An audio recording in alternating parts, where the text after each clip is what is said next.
الحمد للہ رب العالمین وصلی اللہ وسلم علی اشرف الانبیاء والمرسلین محمد وعلی آلہ واصحابہ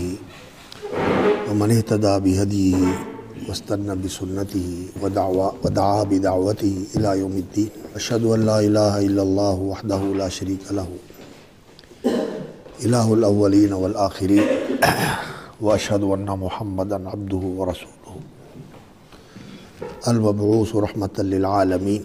وحجة الله على الخلق أجمعين أما بعد أعوذ بالله السميع العليم من الشيطان الرجيم من همزه ونفخه ونفثه بسم اللہ الرحمن الرحیم۔ سورۃ النساء کے اندر جیسا کہ ہمارے سامنے آیا ہے، اللہ رب العزت نے مال کی حرمت اور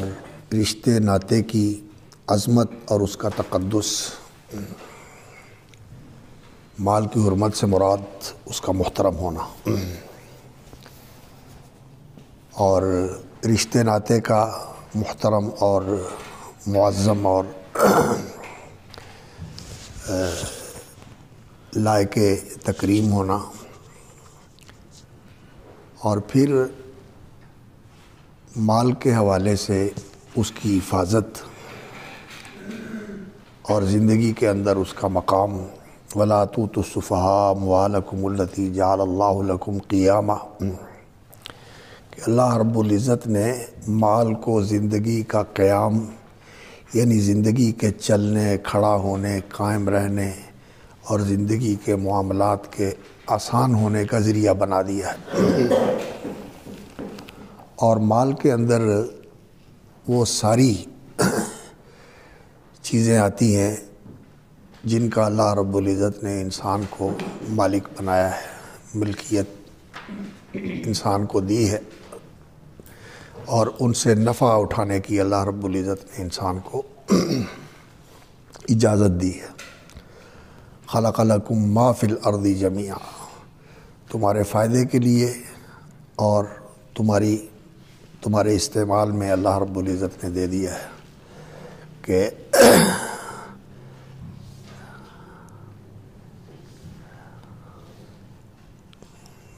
وَمَتَاعٌ إِلَىٰ حِينٍ فِيهَا تَحْيَوْنَ وَفِيهَا تَمُوتُونَ وَمِنْهَا تُخْرَجُونَ وَلَكُمْ فِي الْأَرْضِ مُسْتَقَرٌّ وَمَتَاعٌ إِلَىٰ حِينٍ۔ تو زمین کی جو چیزیں ہیں، خود زمین بھی اور اس کے اندر جو اللہ رب العزت نے سامان پیدا کیا ہے، یہ سب انسان کے لیے اللہ رب العزت نے مباح قرار دیا ہے۔ اور خلق لکم ما فی الارض جمیعا، یہ آیت سورۃ البقرہ کی، جس میں اللہ رب العزت نے بطور امتنان کے یہ فرمایا ہے کہ والذی خلق لکم ما فی الارض جمیعا ثم استوى الی السماء فسواہن سبع سماوات، اور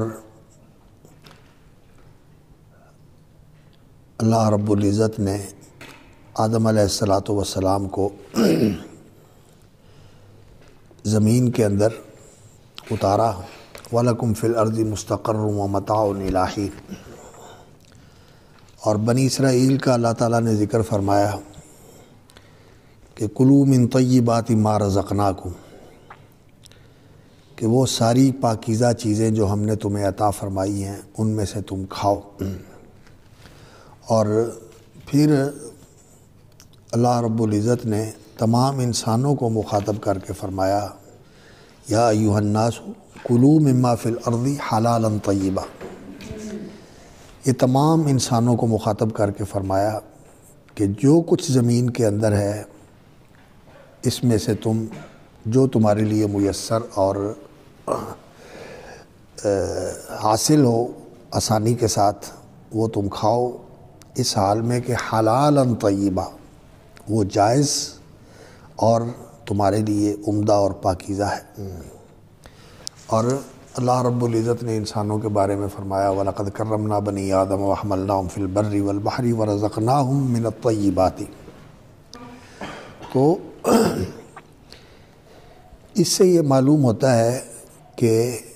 اللہ رب العزت نے کھانے کا دائرہ جو ہے یہ بڑا وسیع رکھا ہوا ہے کہ جو چیزیں بھی انسان کے لیے اچھی ہیں، عمدہ ہیں، نفع بخش ہیں، وہ انسان کھا سکتا ہے۔ حرام کا دائرہ جو ہے وہ تنگ ہے، حرام محدود ہے اور حلال وسیع ہے۔ اور یہ ہمارے اس کتاب کے مصنف علامہ عبدالعزیز عجل اللہ فرجہ، اللہ تعالیٰ ان کے لیے آسانی فرمائے اور ان کو عافیت کے ساتھ رکھے۔ انہوں نے ان آیات کی تفسیر میں بہت اچھا لکھا ہے اور یہ انسان کی رہنمائی کے لیے بہت مفید ہے کہ انسان کو اصولی طور پر اور بنیادی طور پر جو شریعت کا ضابطہ ہے اس کے بارے میں علم ہونا چاہیے۔ یہ ہوتے ہیں قواعد اور اصول، فقہ کے اصول اور فقہ کے قواعد، جن سے پھر انسان کو بہت ساری چیزیں جو ہے نا وہ معلوم ہو جاتی ہیں کہ ان کا حکم کیا ہوتا ہے، قواعد فقہیہ اور قواعد اصولیہ، تاکہ انسان کے ذہن میں یہ بات ہو کہ اللہ رب العزت نے جو انسان کے لیے مباح کا دائرہ ہے یہ بڑا وسیع رکھا ہوا ہے، مباح اور حلال کا دائرہ وسیع رکھا ہوا ہے، اور جو حرام ہے وہ تھوڑا ہے اور محدود ہے، اور وہ بیان کر دیا ہے وَقَدْ فَصَّلَ لَكُم مَّا حَرَّمَ عَلَيْكُم۔ اور ایسی بحث قرید جس سے کوئی چیز جو ہے وہ حرام ہو جائے اس کو پسند نہیں کیا، جیسا کہ وہ حدیث ہے نا، ان اعظم المسلمین جرما من سال عن شیء لم یحرم فحرم من اجل مسألتہ۔ تو انسان کی اس زمانے میں سوال کرے اور اس کی وجہ سے وہ چیز حرام ہو جائے تو اس کو پسند نہیں کیا شریعت نے، اس کو پسند نہیں کیا۔ بخاری مسلم کی حدیث ہے، ان اعظم المسلمین جرما۔ تو سوال کر کے اور زیادہ کھوج کرید کر کے کسی چیز کو حرام کے دائرے میں لے کے جانا یہ کوئی اچھی چیز نہیں ہے۔ جو اللہ رب العزت نے کھلا رکھا ہوا ہے اس کو کھلا رہنے دینا چاہیے۔ اور یہ بھی حدیث ہے کہ حرام اللہ نے جو کتاب میں اپنے حرام کر دیا ہے اور حلال کو اللہ رب العزت نے حلال کر دیا، اور حلال وسیع ہے، حلال وسیع ہے، وما سکت عنہ، اور جس کے بارے میں نہیں ہے مسکوت عنہ وہ بھی معفو عنہ ہے۔ اور حافظ ابن حزم کا جو نظریہ ہے وہ محلہ میں عام طور پر اس اصل کو بیان کرتے ہیں۔ مسکوت عنہ کے بارے میں وہ یہی کہتے ہیں کہ یہ اپنی عام اصل کے اوپر ہے، اور وہ ہے کہ جو اللہ رب العزت کا حکم نہیں ہے کسی چیز کے بارے میں تو وہ اصل اپنے اصل کے اوپر جو ہے نا وہ انسان کے لیے حلال اور جائز ہے اس کا استعمال کرنا۔ وہاں شریعت کی طرف سے ما سکت عنہ فہو مما عفا عنہ، جس سے اللہ رب العزت نے خاموشی اختیار کی ہے وہ معفو عنہ ہے۔ تو اس اصول کو سمجھنا جو ہے نا یہ انسان کے لیے ضروری ہوتا ہے، اس کو اچھی طرح سمجھ لے، اور اس کی روشنی میں انسان جو ہے نا وہ کاروباری معاملات اور اسی طرح دنیا کے اندر چیزیں بنانے کا معاملہ، یہ ساری چیزیں، لیکن اس میں ایک چیز جو ہے نا وہ ملحوظ رکھنی چاہیے، وہ یہ کہ مصلحت غالب ہو۔ شریعت کا یہ اصل ہے جلب المصلحتی و الحفاظ علیہا، مصلحت کو حاصل کرنا اور اس کی حفاظت کرنا کہ مصلحت جو ہے وہ قائم رہے، اور درء المفسدتی و تقلیلھا، مفسدت جو ہے اس کو بالکل ختم کر دینا، یا اگر ختم نہیں ہو سکتی تو جتنا اسے کم سے کم کیا جا سکتا ہے اسے کم کرنا، مفسدت کو گھٹانا یا مٹانا، اور مصلحت کو حاصل کرنا اور محفوظ رکھنا، یہ شریعت کا اصول ہے۔ اصل کیا ہے؟ جلب المصلحتی والحفاظ علیہا ودرء المفسدتی و تقلیلھا، مفسدت کو روکنا اور اس کو کم کرنا۔ لیکن دنیا کا نظام ایسا ہے کہ اس میں مصلحت خالصہ نہیں ہوتی، مصلحت کے ساتھ کوئی نہ کوئی تھوڑی بہت ہی آلودگی جو ہے وہ مفسدت کی بھی ہوتی ہے، اور مفسدت بھی خالص نہیں ہوتی، کوئی نہ کوئی مصلحت اس میں ہوتی ہے۔ تو علامہ شاطبی رحمۃ اللہ علیہ نے اپنی کتاب الموافقات میں یہ مبحث ذکر کیا ہے اور اس کی کافی تفصیل فرمائی ہے۔ تو یہاں انسان کو مصلحت کے ساتھ، جہاں مصلحت غالب ہو اور تھوڑی سی مفسدت ہو تو اس مصلحت کو قائم رکھنا چاہیے۔ تھوڑی سی مفسدہ کی وجہ سے جو ہے نا آدمی کہے کہ یہ پوری مصلحت ہی چھوڑ دو، یہ بات صحیح نہیں ہے۔ مفسدت جو ہے شریعت اس کو برقرار رکھتی ہے غالب مصلحت کے لیے تھوڑی مفسدت کو برقرار رکھا جاتا ہے۔ جیسا کہ ہم دیکھتے ہیں کہ بعض معاملات کے اندر شریعت نے لوگوں کی ضرورت کی وجہ سے، احتیاج کی وجہ سے جو ایک عام اصول ہے اس کے اندر استثناء پیدا کر دیا ہے کہ یہ لوگوں کی ضرورت ہے۔ بیع العرایا کا معاملہ جو ہے آپ جانتے ہیں کہ اندازے کے ساتھ کھجوروں کو بیچ دینا، اور اب جو اندازہ ہوتا ہے اس میں تو کمی بیشی ہو سکتی ہے۔ میں نے اندازہ لگایا ہے کہ یہ اتنا ہے، دوسرے کسی آدمی نے اندازہ لگایا ہے، تو 100% وہ اندازہ صحیح ہو ایسا تو نہیں ہوتا، کئی دفعہ تو واقعتاً صحیح ہو جاتا ہے اور کئی دفعہ جو ہے نا کمی بیشی بھی ہو جاتی ہے۔ تو اندازے کے ساتھ چیز کو بیچ دینا شریعت نے اس کو جائز رکھا ہے، اس لیے کہ لوگوں کی یہ ضرورت ہوتی ہے۔ اور اسی طرح جو ہے نا شریعت نے اور بھی کئی جگہوں کے اوپر لوگوں کی ضرورت کے پیش نظر اس کو جائز رکھا ہے۔ تو یہ خالص مفسدہ اور خالص مصلحہ یہ دنیا میں نہیں ہوتا۔ مصلحت کے ساتھ کچھ تھوڑا سا مفسدہ بھی ہوتا ہے اور تھوڑی سی مفسدہ بھی ہوتی ہے، اور خالص مفسدہ بھی نہیں ہوتا، اس کے ساتھ کوئی تھوڑی بہت ہی مصلحت بھی ہوتی ہے۔ تو کوشش یہ کرنی چاہیے کہ مصالح کو حاصل کیا جائے اور ان کی حفاظت کی جائے، اور جو تھوڑی بہت ہی مفسدہ آتی ہے اس کو برداشت کر لیا جائے، اور اسی طرح مفاسد کو گھٹایا جائے اور انہیں مٹایا جائے، اور اس کے ساتھ اگر کوئی مصلحت بھی ہوتی ہے تو اس کو بھی پھر نظر انداز کر دیا جائے جب غالب مفسدہ ہو۔ تو غلبے کا اعتبار ہوتا ہے، غالب کیا ہے، ایک یہ اصول ہے، اور دوسرا یہ اصول ہے کہ اللہ رب العزت نے حلال کا دائرہ اور مباح کا دائرہ بڑا وسیع رکھا ہوا ہے۔ تو یہ آیات جو ہیں یا ایھا الناس کلوا مما فی الارض حلالا طیبا ولا تتبعوا خطوات الشیطان انہ لکم عدو مبین، اور اس کے ساتھ یہ آیت جو بڑی اصول ہے مالی معاملات کے اندر، وَلَا تَأْكُلُوا أَمْوَالَكُمْ بَيْنَكُمْ بِالْبَاطِلِ وَتُدْلُوا بِهَا إِلَى الْحُكَّامِ لِتَأْكُلُوا فَرِيقًا مِّنْ أَمْوَالِ النَّاسِ بِالْإِثْمِ وَأَنْتُمْ تَعْلَمُونَ۔ تو جان کی حرمت بھی اللہ رب العزت نے بیان فرمائی، یا ایھا الذین آمنوا کتب علیکم القصاص فی القتلى الحر بالحر والعبد بالعبد والانثى بالانثى کتب علیکم القصاص وَلَكُمْ فِي الْقِصَاصِ حَيَاةٌ يَا أُولِي الْأَلْبَابِ۔ تو جان کی حرمت بھی بیان فرمائی، اور جان کی حرمت کے ساتھ مال کی حرمت بھی اللہ رب العزت نے بیان فرمائی،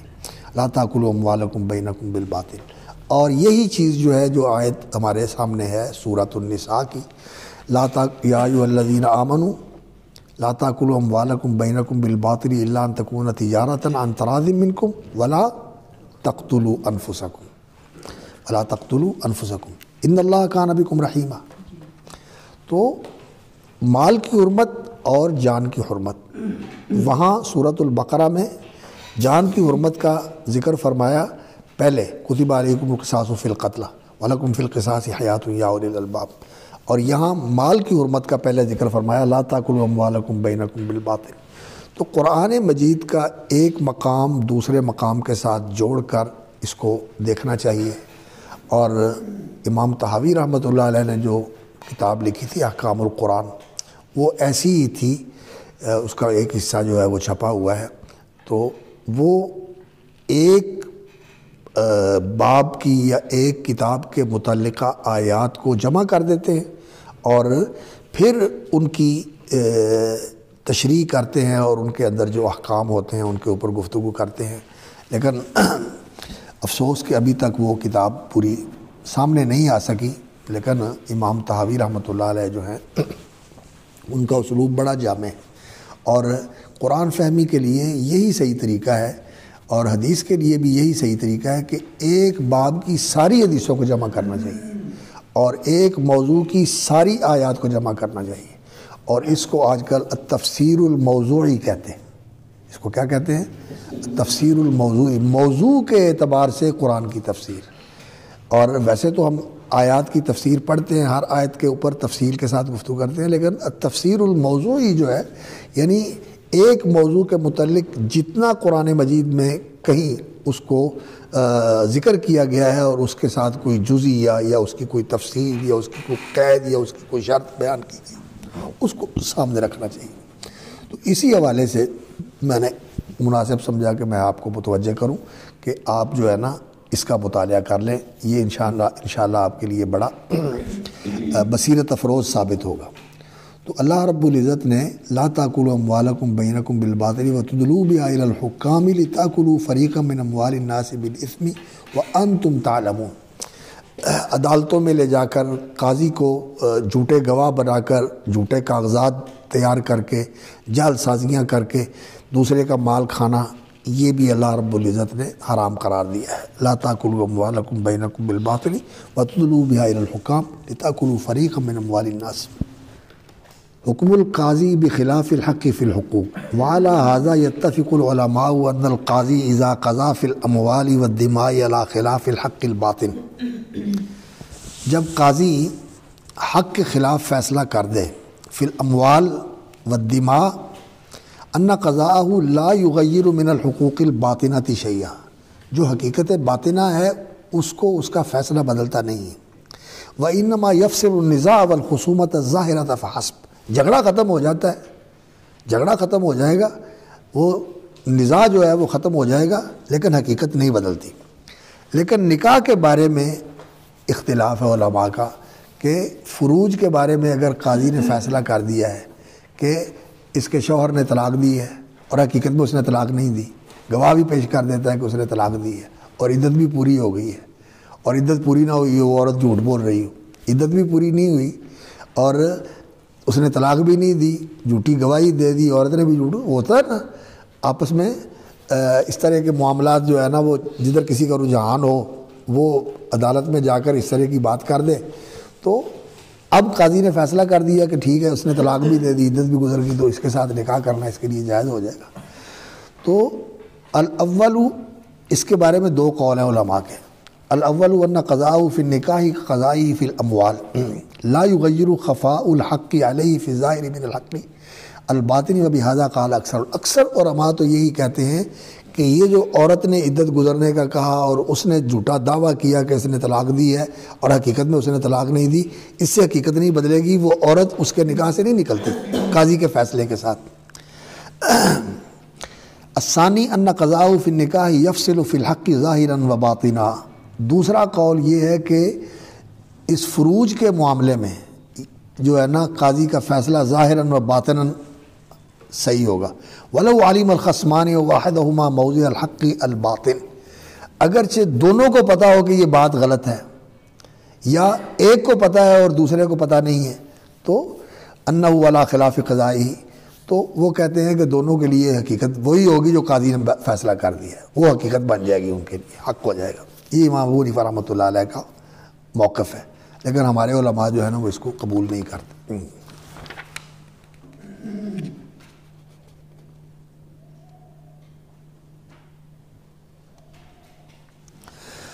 اور اسی طرح رشوت وغیرہ کے ساتھ مال کھانا ایک دوسرے کا یہ بھی جائز نہیں ہے۔ تو یا ایھا الناس کلوا والی آیت، لا تاکلوا اموالکم والی آیت اور یہ آیت، اس کتاب میں نا دونوں کا آپ مطالعہ کر لیں، اس لیے میں نے منگوائی ہے کہ اس کو اچھی طرح پڑھ لیں اور سمجھ لیں، یہ بہت مفید ہے، بہت اچھی قسم کی چیزیں جو ہیں نا اس میں انہوں نے ذکر کی ہیں جن کا علم ہونا چاہیے۔ اور کبائر کے حوالے سے کچھ گفتگو ہے انشاءاللہ العزیز، پھر وہ اگلی مجلس میں رکھتے ہیں۔